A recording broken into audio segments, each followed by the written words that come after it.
Good afternoon and welcome along to episode 7 of the brand new European Cricket Studio. I'm Michael McCann, and eager to get involved in just peeling the tea towel off this camera now is Quarry Rutgers once again.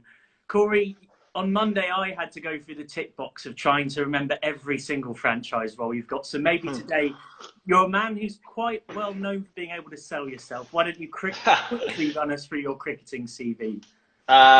So currently at the moment coaching the national coach of Cricket Belgium. I have the Cricket Belgium shirt on today. Also the head coach of VOC Rotterdam, T10 franchise Falcon Hunters in Qatar, and Islamabad United's fielding coach for the PSL.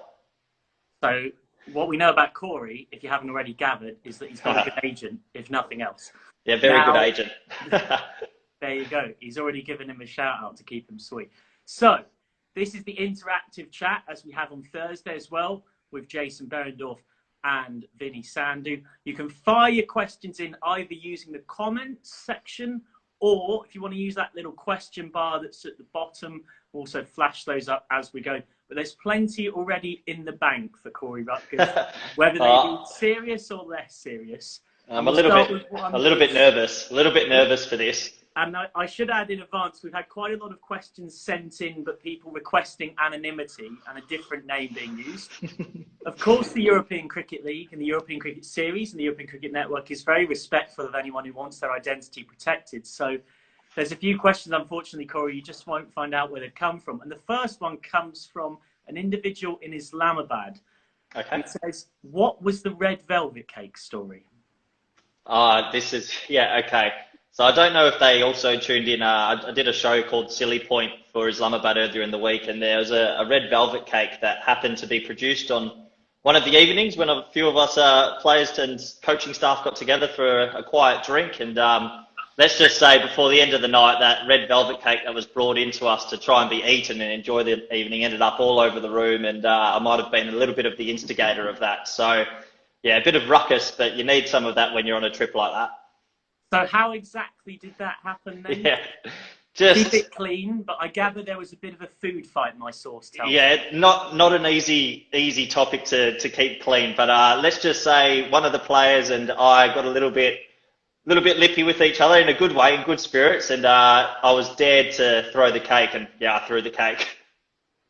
And there's rumours as well that you might have used some Islamabad United gear to smoothen over the situation. Yeah, so unfortunately, at about 3 a.m., once everyone else had vacated the rooms and my room was left to be quite messy, unfortunately, we got a couple of cleaners to come up, and I felt very, very guilty. It's 3 in the morning. The room was, not looking great.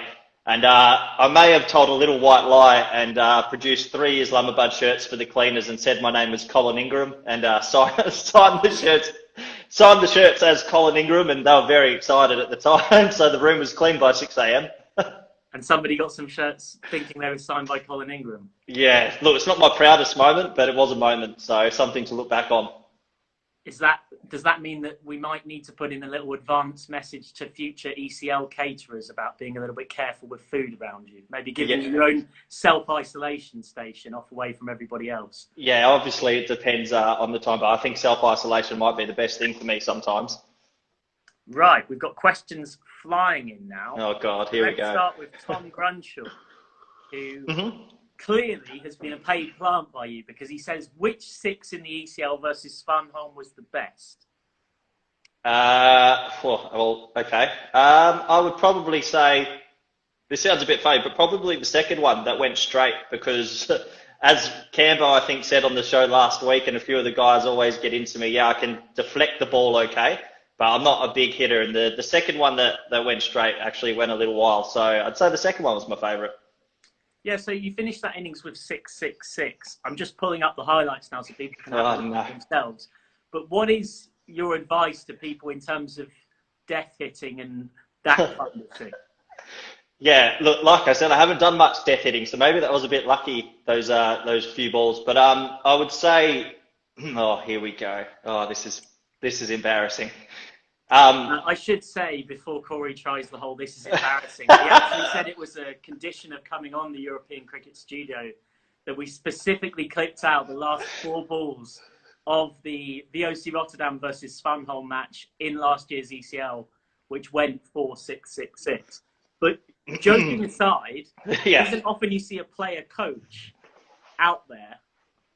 Was that a bit of a weird experience? It's a little bit more the norm in Holland and being based in the Netherlands. Well, that's a goodie. That is a goodie. No, so yeah, it's a bit different. So over here, when you're coaching a club, hi Dave, I can see Dave's comment there. When you're coaching a club team over here or a domestic side, usually they do look for player coaches just to offer a little bit more help, depth in the team. So it can be a bit weird at times. But I've done it for a couple of years now, so you sort of get used to it. I don't really see myself as much as a cricketer. I much prefer my coaching. But yeah, look, the tournament was great, and I was lucky to get a few away. Oh, that has gone miles. That is flown. Yes, a few people are slightly picking up on the irony of this is so embarrassing, and then, oh, keep it up, and oh, that's gone. The true colours are certainly resurfacing if they weren't already. Well, you've got to live up to it a little bit, I guess. But yeah, this is, trust me, I can see a few comments already. This is embarrassing. There's going to be a few words later, I can see. When you're actually fielding as a coach, how did that work? Because obviously Peter Salar's captain. Yeah. How did you go about bowling a tactical strategy and all of that sort of thing? Did you just leave it to it? No, Sailor's multi-years experienced. He knows the game in and out. So you don't really have to do too much. It's probably more just overlooking things. With the T10, probably in a coaching facet, I was more used before the matches. We went over tactics, and while I was on the sideline picking the batting orders, as we spoke about on Monday, and little things like that. But once we're on the field, captain takes the field always. It's not the coach's role to say anything really on the field. Just keep the guys motivated. And obviously that finish against Svanholm with 29 off 7 balls must have been very satisfying and arguably made a difference in what was a very close game. But what's your wider memories of that match? Because I know a lot of people remember that, although it wasn't the final, was arguably the closest and highest quality game of cricket in terms of two teams really going at each other. Yeah, that obviously I would say was the match of the tournament. No disrespect to the other teams or the other games, but yeah, that was a great game.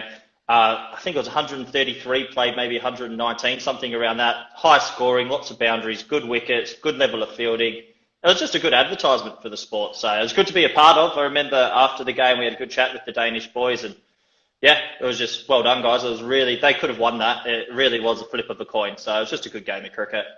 And was there a few moments when Mads Henriksen came out at the top and started blasting it all over the place where there was some doubts? Yeah, absolutely. I thought there was a lot of times in the tournament where we were getting smashed for sixes and that, myself included. But yeah, we just sort of had the lucky knack where maybe we'd have just a little bit more of experience, and someone like Ashley Kulla would come on and take a wicket, or Bobby, and we just happened to, every time it felt like a team was catching up or getting away, we just got the wicket at the right time. So, but there was plenty of moments I thought, yeah, I'm not sure if we have enough here. It's interesting you mention that, because again, the semi-final comes to mind where Catalunya were 52 without loss after 3 overs. Yeah. That power play in a 50-metre ground situation is only all the more amplified, isn't it? That really is such a golden chance to get off to a flyer. It's almost inexcusable not to. And if you don't, you really are up against it, because it's such a short game. You'd probably say that maybe even 45 is par after the power play of 3 overs. So that's 15 and over. So I think even in that game, they made 52 off 3, and then we kept them to 135 maybe. So only 80 off the last 7. So really we came back well from that power play. But that was another stage in the tournament. I remember standing at cover and thinking, yeah, we're out. They're going to hit 200 here and we're done. So the level was good. Some of the teams produced some good moments, and it was good to be a part of.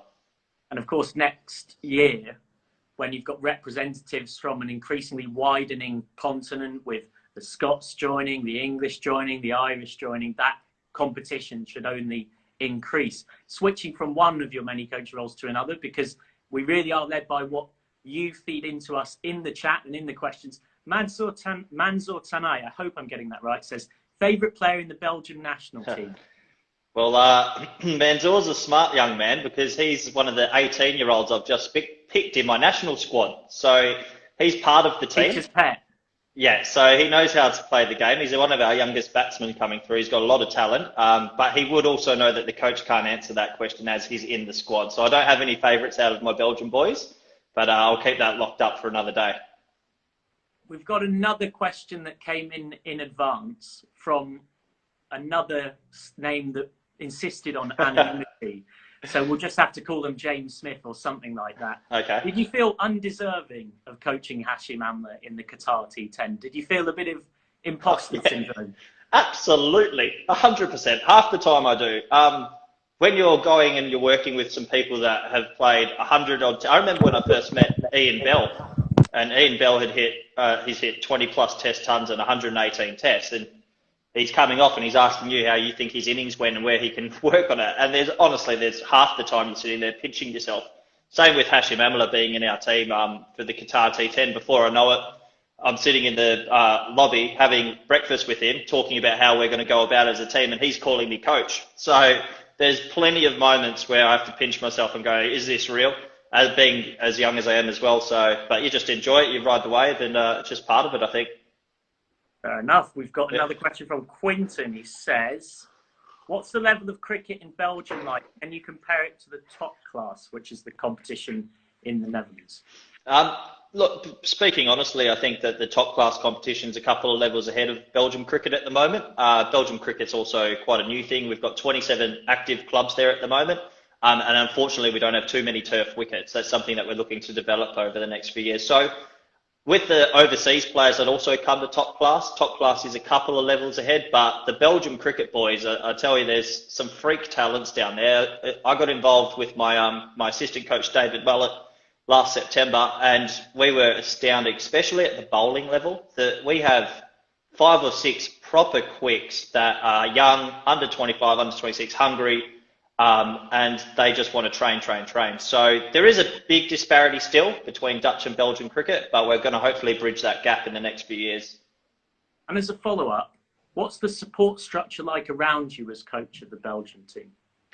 Okay, yeah, good question. It's probably not as many people as you'd imagine that are all over it. So really, at the moment, I report to Hassan, who's our boss, our CEO, and Rakesh, our general manager, and those two have done a great job. I can't thank them enough for my first 6 months involved. And then, thankfully, they gave me permission to hire a strength and conditioning coach. So I hired a good friend of mine, David Mullet. So he's looking over their fitness now. And then at the moment, when it comes to the national team and the A team, which we've developed, it's us 4. It's small. So it's a lot more hands-on than you'd imagine, a lot more admin behind, and yeah, there isn't too many support staff. So you find yourself doing everything. And this year we'll be looking at club matches. We'll be offering, like we had the program we did, we'll be offering a lot for Belgium cricket to catch up the level. So yeah, it's very hands-on, very hands-on. So there isn't necessarily a specialist bowling coach to help develop those quicks? No, at the moment. So at the moment, that's something we're talking about, bringing someone in for possible tours and things like that. But yeah, with the budget the way it is and us being, we have to be honest with ourselves, we're a low-level country at the moment. We're hoping that will change. And then you'll get sponsorships, more funding, things like that coming through. So yeah, look, it will take a bit of time, but at the moment, it's probably just going to be us few looking over the whole program. And then maybe in a year or two, you can start looking at hiring extra people or getting more people involved to help. And that's all we want, to help the players as much as possible so their level can lift.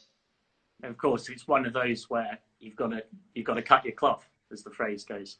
Absolutely. Mamunzai says, I think he means global international cricket. Who's your favourite player and why? Yeah, growing up. Whatever you want to take it. Yeah, I'd say growing up when I was younger, I actually liked a Pakistani batsman called Mohammad Yusuf. I loved him. He was gorgeous cricketer, good off his legs. And then obviously growing up being a young Australian with the team that we had, I'd say Adam Gilchrist was always someone that we looked up to. Hell of a cricketer, changed the game. WA player as well, and I was brought up in WA. So yeah, Adam Gilchrist was personally a homegrown favourite. Hello to people joining in. Remember that you can fire in your questions in the comments or in the questions section below. And more than most, Quarry Rutgers has made it very clear that he will pretty much take anything on, and that maybe due to some of the on-field chat he's produced across the years, he is due a bit of cricket and karma in this chat. Pavel Florin has surfaced. Says, Quarry, you lucky man, you escaped from 2 defeats this year. Do you recognise and agree with this? So I believe Pavel would be talking about Cluj in the ECL, and also Romania were meant to be touring Belgium on May 3rd. So we were going to come up against Pavel twice, and I'm quietly confident that Romania and Cluj weren't going to win those games. But hey, Pav, that's cricket. Well, you might, of course, get that chance sooner rather than later. T. Jensen says Smith or Kohli. It's a Smith. simple question, but Smith. well, Smudge. I suppose But given your accent, I shouldn't be surprised what you're going to answer. it does depend on formats. If we're honest, white ball cricket, Kohli, freak, and red ball cricket, Smith, freak. So yeah. I don't think that's something that too many people could argue with. And Harish says, what would VOC be looking to add in the next ECL edition in terms of specific strategy to T10? Which kind of goes back to our chat on Monday. What would you be looking to change, or what have you learned? Assuming the next time you're back at the ECL, it would be at La Manga as well, in terms of those local conditions, but also T10 tactics. I think regards to VOC, we'll probably still let ourselves down with the ball a bit. I think we'll maybe a little bit too strategic in trying to hit the stumps and trying to take wickets as much, when really a dot ball or a one's good enough. So maybe we'll talk more about our lines and when are we going to use our change-ups. With regards to our batting and our fielding, everything was pretty on point. But we might try different guys who have more change-ups, like I said, with the ball. So I think our bowling needs to lift another level.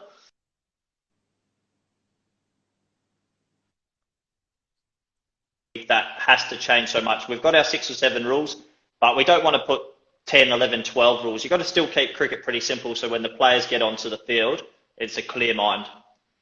Is there any particular aspects to that team that you feel like you'd like to develop more in terms of that bowling unit? Was it the pace bowling up top? Was it maybe using spin up top instead? This kind of thing. Is there anything like that you came away thinking, oh, we maybe missed a trick, we could have tried that? Really difficult to judge, because we went over thinking that most teams would open with spin and bowl a lot of spinners, but obviously with a 50-metre boundary and a pretty decent wicket, it really is difficult to be a good spinner. I mean, we had Peter Saylor and he got smashed. He got absolutely smashed. And he's quality. So I think for us, it would be more about using our bouncer a little bit more. I think we didn't use that enough. Actually, Kula did. But that could be used more, especially against players that don't face proper pace. And then, we have to develop 1 or 2 more slower balls and maybe bring our keeper up more. Scotty Edwards, our keeper's got unbelievable hands. So he could probably come up to most of our bowlers, and maybe that can keep batsmen in their crease more. So there's a couple of little things we need to evolve. Every team needs to evolve before the next comp. Adam Long, who's a club cricketer from Cambridge, says on this theme, are slower balls overrated or underused in T10? And maybe you can expand on your view on T20 as well. It's a tough one. If you've got a fast bowler that's quality and doesn't need to change to a slow ball much and can put the ball where he wants it, or bowl a wide hole and Yorkers and things like that, for a player like that at high level, for say Islamabad and things like that, we really don't need to worry too much about what their change-ups are. They're so good at executing their quicker balls or into the pitch, or the ones coming through at the neck height. I think at club level, it changes a bit. I think the varying of pace is a lot harder to pick up on. So I do think developing more slower balls and change-ups are important, whether it be a back of the hand or a leg cutter or whatever you need to do to try put off someone at that level off their game, because I think players at club level are a little bit more swing happy. Obviously, they don't adjust as well compared to the higher level. Dylan says it's more of an open sort of, not really a question necessarily as such. Please tell us about your journey in Pakistan, referring to your work as fielding coach for Islamabad United, but more widely, your experiences of the country, because obviously the PSL this year, because of it being back there, was such a high-profile event just before coronavirus intervened in the world. Yeah, it's pretty unbelievable. Like once we leave and you look back at everything that's gone on, I think the biggest thing about the cricket in Pakistan that shocked me was the love of the game is immense. You've got 250 odd million people in Pakistan, and it was quite an honour to go there the first year after we spent 4 weeks in Dubai and then went for 2 weeks in Pakistan. And the Pakistani players, Ruman Reyes and Fahim Ashraf, were explaining to us like we're part of the group that's bringing cricket back to the country. And then all of a sudden, there's people everywhere outside the hotel, parades, just wanting selfies and just cheering, and they might not know specifically who you are, but they're just so thankful and so happy that cricket's coming back to the country. And then to go this year, where we had almost the whole 6 weeks in Pakistan, was incredible. Flying from Karachi to Lahore to Islamabad, and the support is, yeah, words don't even describe how intense, but how much passion they have for cricket. So that's what's opened my eyes in the last 2 years. I always knew Pakistan was a great cricket country, but I never knew the support was as high as it was. I mean, they live and breathe it. And very timely that Rizwan has just fired up as you said that, saying, "How are you, Pakistan?" 3 heart emojis, 3 emojis of the Pakistan flag. Rizwan, if you've got questions for Quarry, fire them in on the comments or fire them in using the question bar with the little button below. We're getting plenty of them in. Just to jump back to what you said about slur balls, because you were suggesting it's not quite as important at that top level. But Dale Steyn said this week on Twitter that one of the reasons why his numbers are up in terms of taking wickets in T20s in the last year is that he's bowled with a more aggressive mindset and he's added 2 slow balls to his game, which have made analysts like you on the opposition dugouts harder to pick apart what he's going to do. So was that something that he talked to you about at Islamabad United much? He did. He talked to us a little bit about how his mindset had changed completely. He talked about at first in the T20 game, he felt he was just trying to be a dot bowler, and he's just trying to change that mindset back to what his Test career was, a wicket-taking bowler. And he said since he's done that, he's found complete success around different franchises in the last 2 years, and for South Africa, he was recently called back into the T20 team. So, I mean, that's Dale Steyn. He's maybe in the best 5 seam bowlers ever. So if he wants to bowl slow balls, if he wants to let the man go, he knows exactly what he's doing, and he can control exactly what he's doing. It's probably the control factor. I mean, you can have a good slow ball. If you still can't land that ball where you want it, it's just going to go for 6. So, look, every player's different. There isn't a set rule here, but yeah, Dale's a hell of a cricketer.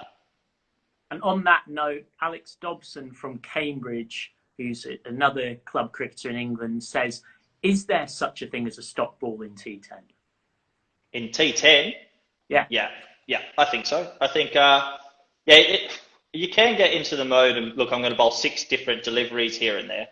But let's use an example and talk about Ashley Kuller, who opened the bowling for us, who bowls big in-swingers. He's still going to bowl three in-swingers with the new ball. Piers Fletcher bowls outswing. The first 6 balls, there's going to be at least 3 or 4 outswing balls. You want that ball to swing. So there is a stop ball still. And then you've got to use your change up a little bit. Maybe in the back end, we might start seeing more cricketers that have 3 or 4 different change ups. I mean, AJ Tye was someone that came in for Australia and had 8 or 9 different deliveries. And it worked for him. He played a few games for Australia, IPL, etc. I don't know if that's the norm for a lot of cricketers. It might become a bit more normal, but I still think you're going to have a stop ball with maybe 2 or 3 change-ups that you feel 100% confident that you can go to.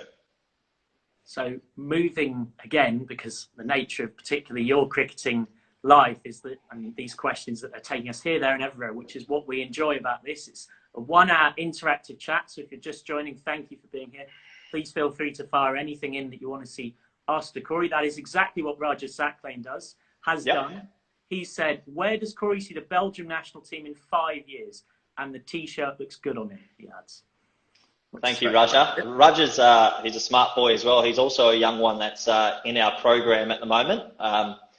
It's a good question. 5 years is probably a little bit too far to give you an honest answer. We had our goals set for 2 years. Our goals in the medium for 2 years were obviously to lift our T20 ranking.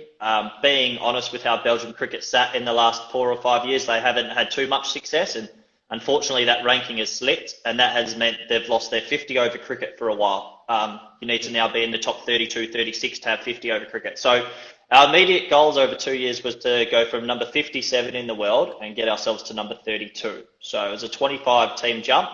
But also the development of cricket in Belgium's massive. Hassan, our CEO, has also released a curriculum which is now hitting in the schools, because once you start at base level, you'll have players come through, as you know, in any culture, any part of the world. Getting players coming through is very important. But there is a lot of talent with Belgium cricket. But yeah, in the next 2 years, we'd like to, after the virus has hopefully ended and the cricket world is back and everyone's safe and happy, climb that ladder, get into the top 32 in the world, get our 50 over cricket back, and then we can also start looking at different things to qualify and to play. And the bilateral series now with T20 rankings being internationals is massive for us. So can't wait to get some international cricket under our belts.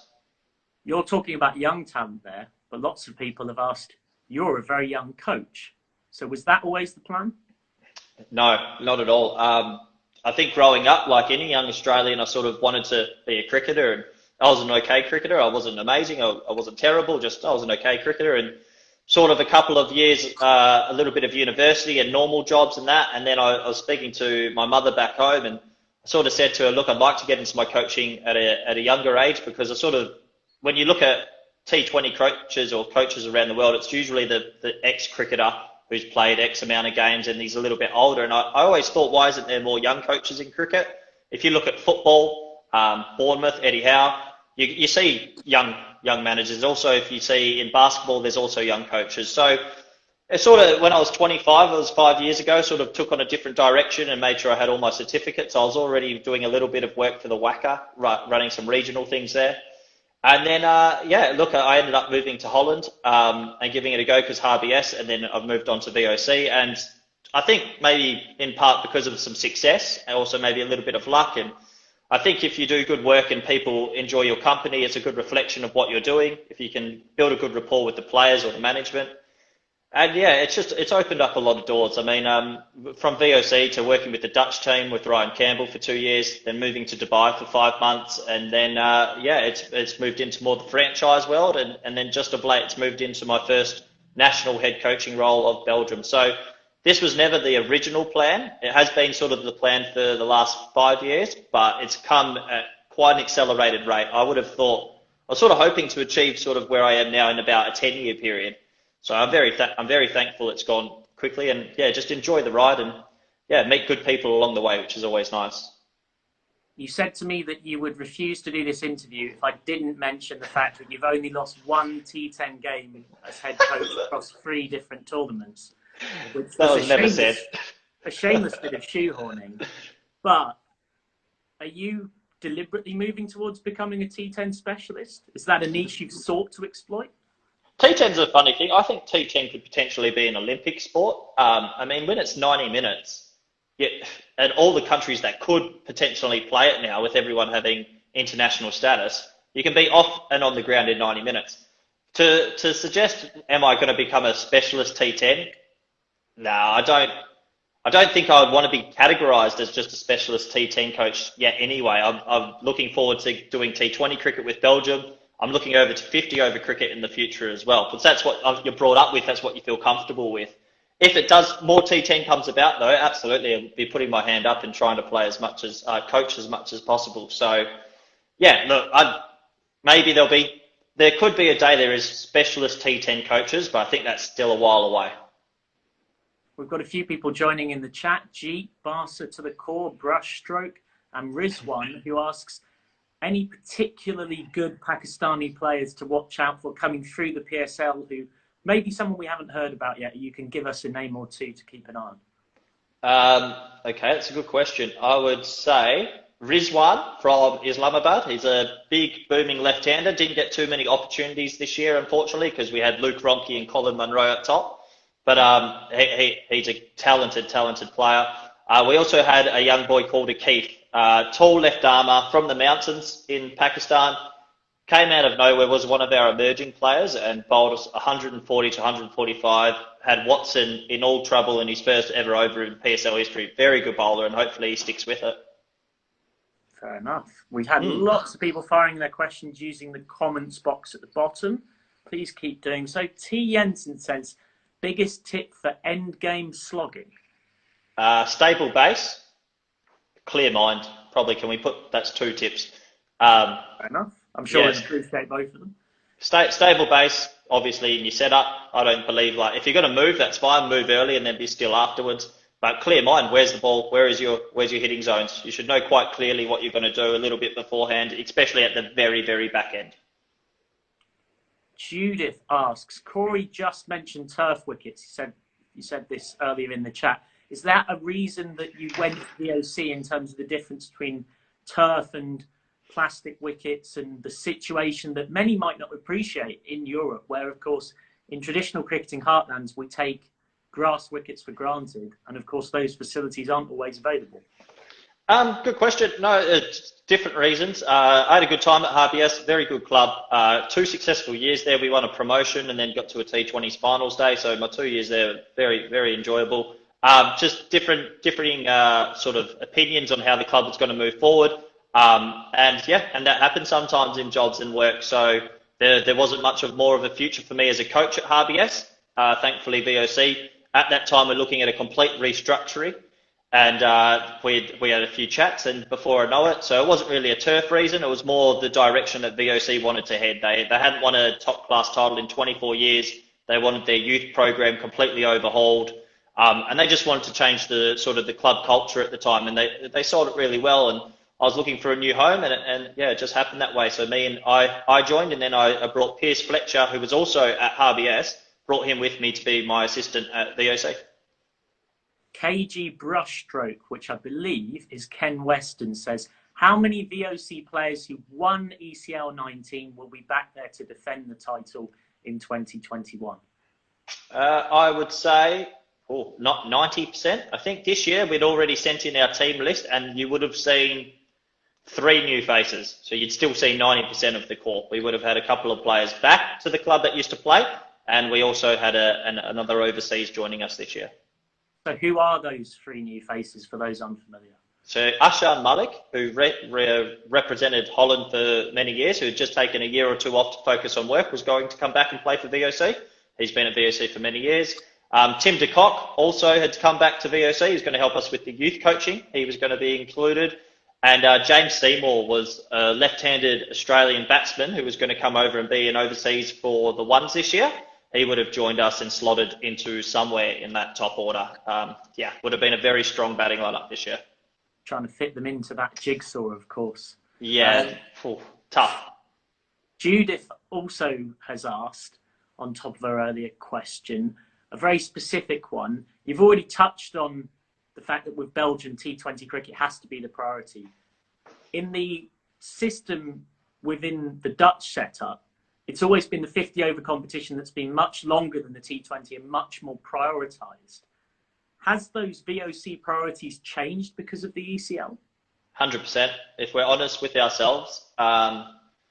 Look, 50-over cricket for the KNCB is a massive thing. They're now in the ODI Super League, and that's great for them. But for a club standpoint, if you win top class and you win a 50-over comp, it's a great achievement, and you should be very proud of it. Excelsior have done unbelievably the last 4 years, and we weren't lucky to win one.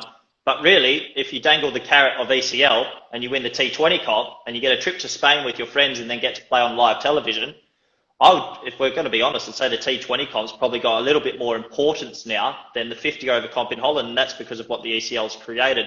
That might differ some opinion, and purists who obviously love 50-over cricket more. But the fact of the matter is, if I ask every club cricketer in Holland, do you want to go play in Spain the next year and win the T20s in Holland or win the top class? I'm pretty certain everyone would rather go play in Spain the next year. It's interesting. This is something we're seeing across Europe in the way that the ECL is changing priorities. And of course, there's also a European cricket series now, which when cricket can actually be played and it's safe to do so, is spreading it across the continent, right across the year pretty much. Tom Gruncher asks, should larger cricketing nations have more of an active role in developing cricket nations like Belgium? I can't see why not. It's a little bit tricky with their scheduling. Like, I do feel for some of the higher level cricketers these days because their schedules are very, very full. But look, it'd do a world of good even if you got a county cricketer come out for 2 nights just to spend some time in Antwerp or Brussels and talk to some of our young kids. It would make a world of difference. I mean, some of the expertise and the skills and their knowledge, giving them back to our boys, you can't, there's no cost on that. That can help a player for years. So it would be nice if there was a little bit more assistance, but it's just the way the landscape is at the moment. I think most cricket nations look after themselves, and it is what it is. Raja has asked, how much can a player earn through European cricket? And whilst I wouldn't expect you to answer that with a spreadsheet of figures, just outline for those who aren't familiar, what is the setup in terms of if you're a Dutch domestic or international cricketer, in terms of being full-time, semi-professional, seasonal? How does it work? Okay, so basically most clubs might have 3 or 4 pros that they play, pros that they pay. When it comes to contracts and things like that, I believe the KNCB maybe have 10 to 12 international players that are contracted. But yeah, look, if we're honest, it's not easy for domestic cricketers over here to make a living. If not, I'd say, well, nearly everyone has second jobs. It's only the players that sort of are in the Dutch setup that are financially probably looked after. And then the same goes with my Belgium guys. Everyone's got their own jobs, their own thing. So cricket is a passion that we play on the side. And with a lot of aspiring countries, most people will train 3 hours a day, but they'll be working the other 10 hours. So it's fine margins to push an elite program and a high performance program on players when you know they've got school or they've got work all day, and then I need them for 3 hours and I need them switched on. So trying to find the balance with that with European cricketers is tough. You can make a living out here if you're one of the top players, but it's not something you can probably live off if you're just one of the more club run players. Have you had a learning development with just when you can push those players then and when to just stand off a bit? That's probably one of the hardest things as a coach, especially when we're talking in the Belgium respect, is you want to push these guys, and because these guys are hungry as well. They want to be better cricketers and they want their cricket to improve. But I do have to remind myself that a lot of them, we've got a couple of guys at university, a couple of guys with families who are working to earn money for the family. And then all of a sudden they're getting messages from their coach, I need you to do this, I need you to do this, you have to be here, we've got this on. And they love it and they don't complain. But yeah, it's something I'm trying to monitor more because each player has their own set of circumstances and they might not be available 24/7 for you. It's not a professional sport in the country. So you have to find ways to acclimatise to each player. Is that the thing that you found toughest about coaching compared to what you expected it to be?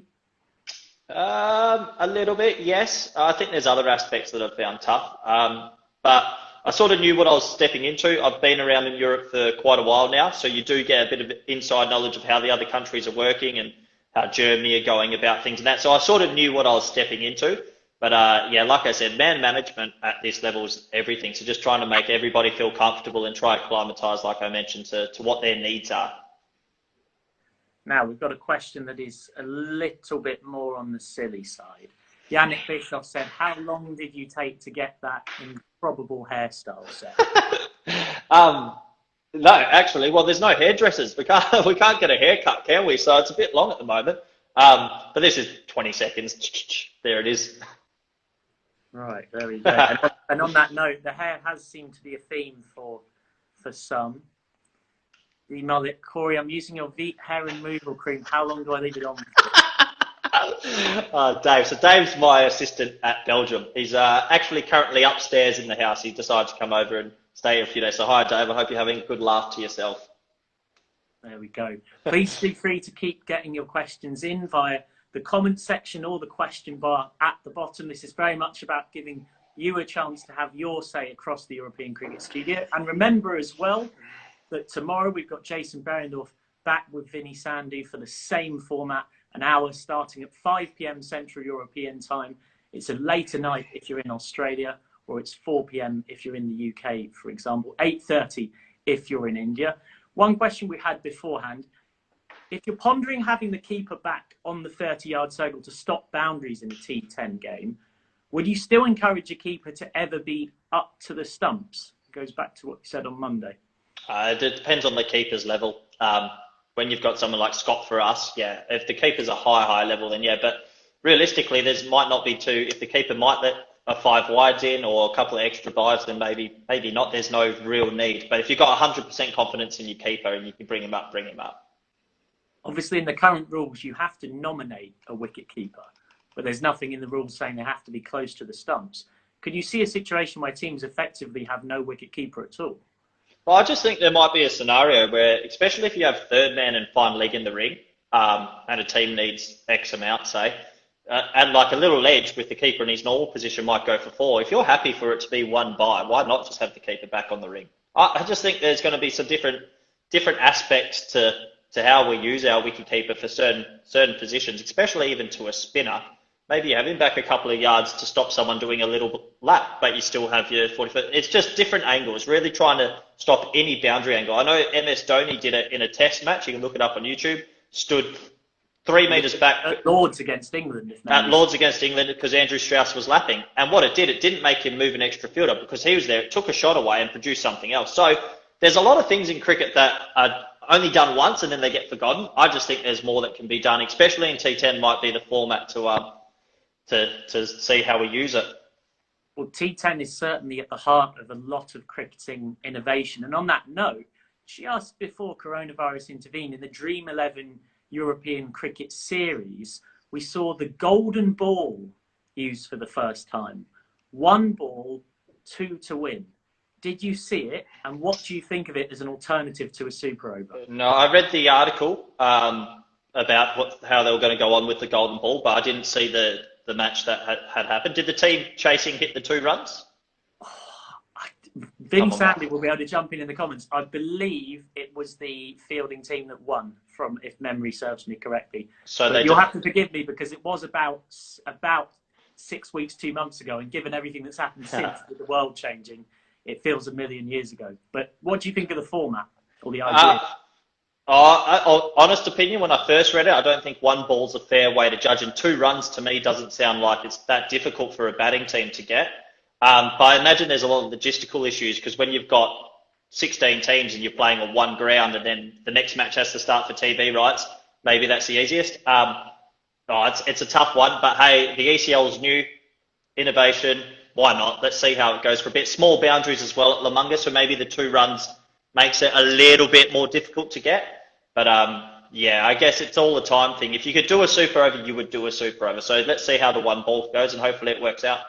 I know that it was Vin Sandy's idea and that the 50-metre boundaries were part of that thinking, in that it's actually very difficult to hit a 2 at Lamunga. So it almost effectively becomes a situation whereby you've got to hit a boundary or you're toast. So let's say the team chasing tie, is it those batsmen that were in have to face the super ball, or is it the openers get to go back out? Oh God, this is becoming. So these are you should know this. So you put me on the spot. As far as I understand, it's the team that have, to save time, it's the team that have just finished batting, and that's the whole point. Yeah, and is it those 2 batsmen that then have to face that ball, or is it they get to send their openers back out? Vin Sander, if you can fly in the comments and tell us. I don't know that off the top of my head. My instinct would be that it is a question that you can nominate whoever you want to go out and face it. But I know for certain that if you're the team that's batted second, the idea is that to save time, you go straight on and play that extra ball. Whether it is the case that the person who's finished up on the strike has to face it, I can't honestly remember. And rather than pontificate or get it wrong, I'd rather be honest. But I know for certain that the simplest aspect of it is that it's 2 to win, and there's it can't be tied at a golden ball, and that's that. Simple as that. But, we'll see how it goes. Something new, something different. We will, and we've already had our first one in the European Cricket Series, so I'm sure we might hear Vinny Sandu asking Jason Behrendorff about that tomorrow. Remember that you can fire in your comments wherever you are in the world and your questions for Quarry, and Wakas Raja from Belgium has done exactly that. It says, question to my coach. Quarry, what do you think about the Belgian team's national training in the last 6 months? How do you think it's gone? Well, they got put onto a very big fitness regime because I left for 2.5, 3 months, obviously, with the winter period and also some franchise work. So they were left with Dave. And from all reports, I haven't had a chance, unfortunately, to get back and see them because of border closures. But all reports, the fitness has improved massively. And that was one of our big aims. So we're hoping their fitness level would go to a higher level, obviously, just before we came into these international series. So they've done a lot. They've worked really hard. I know they were travelling to Sparta Indoor Hall each Sunday as well, and Dave would go down each Wednesday, use the gym facilities in Wemel. They've given it all their all so far, and I'm pretty sure they all can't wait for cricket to get back, so hopefully soon. I've got plenty of other people in the comments. Ryan Campbell has chimed up, kill me now if there's no wicket keeper. It's good to hear from Cambo. Which, of course, in a different era, might have put him out of work if you were to be a coach and decide that you didn't want him to get the pads on. Mate, that's Ryan Campbell you're speaking about. Ryan Campbell is one of the greatest cricketers that's ever lived. By a WA hero, inventor of the scoop shot. I mean, if I go into my phone list, I've got Ryan Campbell first and Mother second. That's what Ryan Campbell is to me. Oh, God. I think he's watching this as well, which is Good. just awful, the way you two have used the first few ECLs, European Cricket Studios, I should say, just to fire compliments either way. Although he did refuse to analyse your scoop shot last week, which did that wound you a bit? Did that disappoint you? No, I think I like the amount that Cambo feeds me because, like I said, from my end, it is pure admiration. I love the man. He is one of the great cricketers. Very, very talented. I can't wait to see him again. And I'm sure, hopefully, as and when we do get round to ECL 21 and everyone is safe, we can get back to being at La Manga, enjoyable cricket, the sun out, and myself and Ryan Campbell on a commentary gantry as yourself and the VOC boys and all the different teams across Europe gather for what should be a real festival of cricket. And it is important to mention that on Monday, we've got an exclusive announcement about ECL 21. Oh. And I can't tell you much, but what I can tell you, both Quarry, Rutgers and everybody at home, is that you want to be there to hear it. It is not one of these things where we're teasing something that turns out to be something small. This is worth being there. So on Monday at 5 p.m. Central European time, I'll have Joe Gatting, the former Sussex and Hampshire batsman who also played football for Brighton and Hove Albion and is now captain of Swardston, on the stream. And Daniel Weston, ECL founder, will be jumping in to make a big announcement about ECL 21. You're in quite an odd position in that as the defending champions, you're the one team who we can say with absolute certainty when the ECL does happen, you will be there. What do you know about Scottish, English and Irish cricket? And how much are you looking forward to having that increased competition as and when it does come back around? Yeah, I think you're bringing in 3 associate nations that obviously have a bit of cricket history and have attended World Cups and whatnot. And that obviously filters down into the club level and domestic level. So we're just expecting some stiff opposition from them. And that should be good. A T10 game against the English, Scottish or Irish. Yeah, it'll be great. The more team, even the Scandinavian countries joining, Sweden, Finland, Denmark's already in it, obviously. Norway joining it was. Yeah, look, the level's going to go up. The first year was a little bit of a trial and let's have a look and everything went brilliantly. Now we're bringing in even better teams and teams are going to be preparing more so they know what to expect. They've watched it on the TV. So, yeah, it's going to be a tough competition next year. But, yeah, I think we're up for it. It'll be good. There'll be close games and, yeah, on the day, best team wins. So Jeet, who's an analyst from the Netherlands, says, for example, if Brendan McCullum is batting, he likes to charge down the ground, wouldn't you instead have the keeper up? Which I think Corey sort of covered in saying that it's about different situations. And I don't think we're at a point yet where a keeper would just be told to stand permanently back. Mark Lovell says, who is the laziest player during training at VOC? Oh, that's a loaded question. Laziest player at VOC? Piers Fletcher. Piers Fletcher, honestly, half the time, Piers, we're trying to have a good session. You're looking for him, and where's Piers? And you'll see him out back, and he's having a cold beer and a pie really early. So he'll come in, he'll bowl his 2 overs, and then he's up in the sheds. I should say, whilst we've got a chance to get my particular razz in on Piers Fletcher, I do have a particular memory of really being, like all of us, so excited for the very first over of the ECL, and then from memory it was about a 9 or 10 ball over. Yeah. It ended with, I think, yourself or Peter Saylor shouting something up to the commentary box or Pierce when hearing us talking about it being so exciting, saying it will be if this over ever finishes. Yeah, Pierce loves a wide. Can bowl the boy, but he does love bowling a couple of wides in the spell. But that sort of goes back to what you said about hitting the stumps as a team. When you target hitting the stumps, it's an occupational hazard, I guess. Yeah, it can happen. That's part of cricket. These are the variables that happen. It's risk versus reward, isn't it?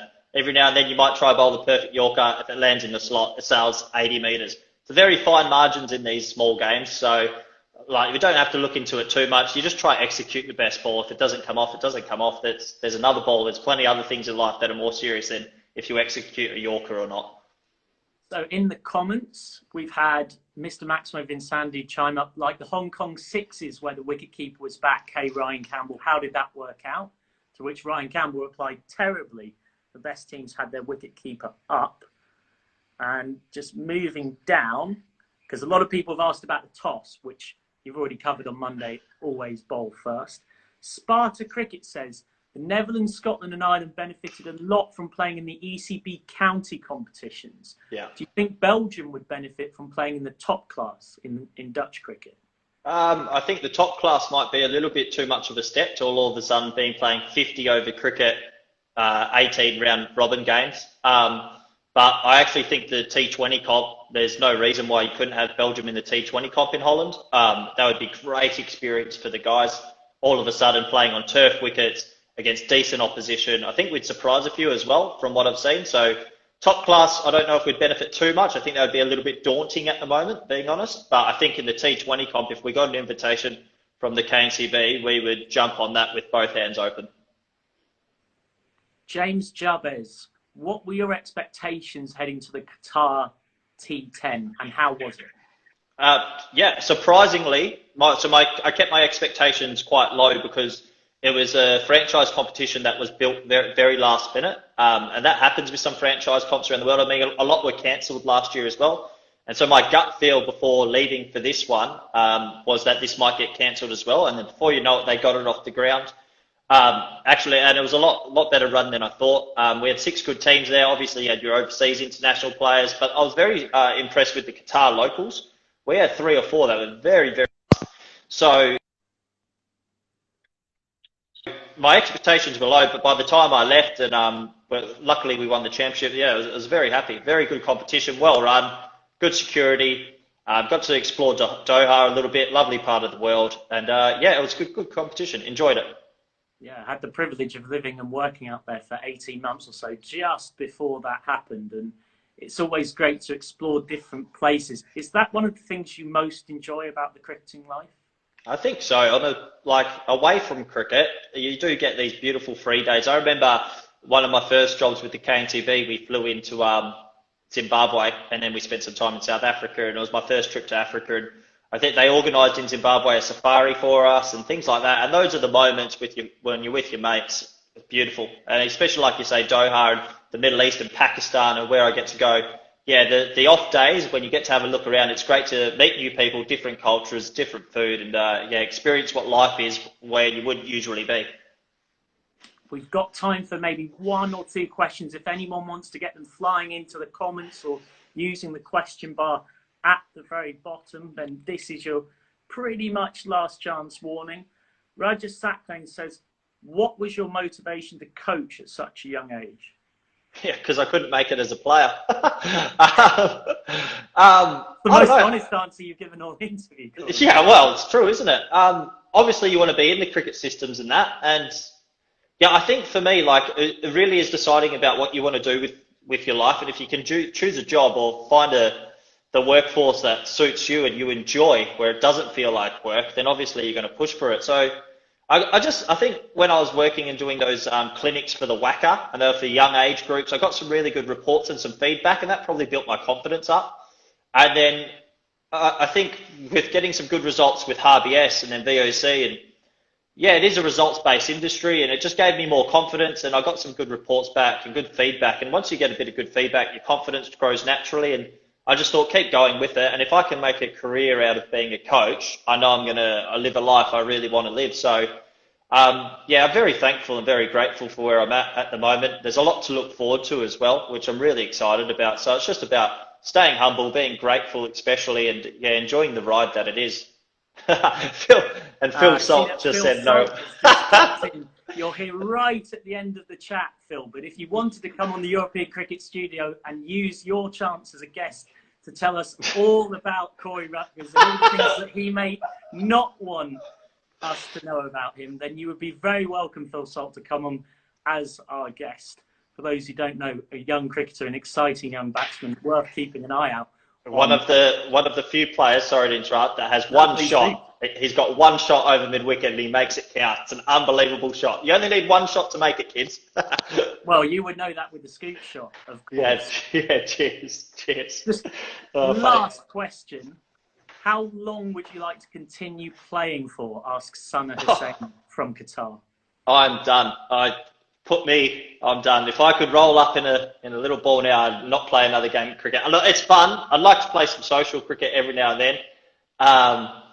But yeah, I think I'll play a little bit, maybe still with VOC. But really, the cricket coaching schedule is starting to take over more and more. So there'll be a day or two soon a year or two soon. Hang them up. That's me done, and won't be playing too much cricket anymore. Perfect. Thank you so much for your time, Quarry Rutgers. Phil Salt, if you're still here with us, we've got a full 1 hour interactive show that we have on Wednesdays, just like this one, where you'd be very welcome to come on and dish the dirt. But for now, that's us. Thank you so much, Quarry. And we look forward to having you on maybe sometime in a year's time, a bit closer to ECL 21. But for now, stay safe and stay home. Thanks very much, mate. Take care, everyone, and I'll speak to you soon. Brilliant. Thank you, Quarry. Cheers. So that was Quarry Rutgers, and that was episode 7 of the brand new European Cricket Studio. Fantastic to have you all involved in your comments and questions from across the world. Don't forget, coming up, we've got Jason Berendorf tomorrow for the Maximo chat with Vinny Sandhu. And then on Monday, an exclusive ECL 21 announcement with special guest Joe Gatting, the Swardston captain, and then Daniel Weston, the ECL founder, on to deliver that announcement. You do not want to miss that.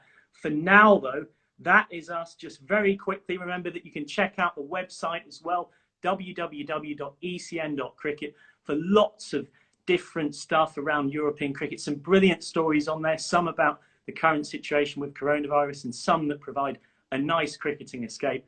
But for now, that's us. I've been Michael McCann. Thank you so much for watching. Make sure you tune in tomorrow when Vinny Sandhu is with Jason Berendorf. But at this moment, it is good night and goodbye.